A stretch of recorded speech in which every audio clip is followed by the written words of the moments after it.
22 March থেকে শুরু হচ্ছে আইপিএল। 18তম আইপিএল আসরের জন্য 10টি ফ্র্যাঞ্চাইজি তাদের অধিনায়কের নাম ঘোষণা করলো। চলুন বন্ধুরা দেখে নেওয়া যাক। চেন্নাই সুপার কিং এর অধিনায়ক হচ্ছে ঋতুরাজ গায়কোয়াড়। দিল্লি ক্যাপিটালসের অধিনায়ক হচ্ছে অক্ষর প্যাটেল।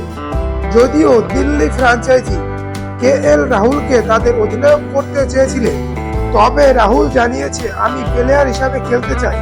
কেকেআর এর অধিনায়ক অজিঙ্ক্য রাহানে। যদিও এবারের মেগা অকশনের পর সকলে ভেবেছিল কেকেআর তাদের মার্কি প্লেয়ার ভেঙ্কটেশ আয়ারকে অধিনায়ক করবে, কিন্তু কেকেআর ম্যানেজমেন্ট অভিজ্ঞ রাহানেকে তাদের অধিনায়ক করেছে। গুজরাট টাইটান্সের অধিনায়ক হচ্ছে শুভমান গিল। লখনৌ সুপার জায়ান্টের অধিনায়ক হচ্ছে ঋষভ পান্থ। মুম্বাই ইন্ডিয়ান্সের অধিনায়ক হচ্ছে হার্দিক পান্ডিয়া।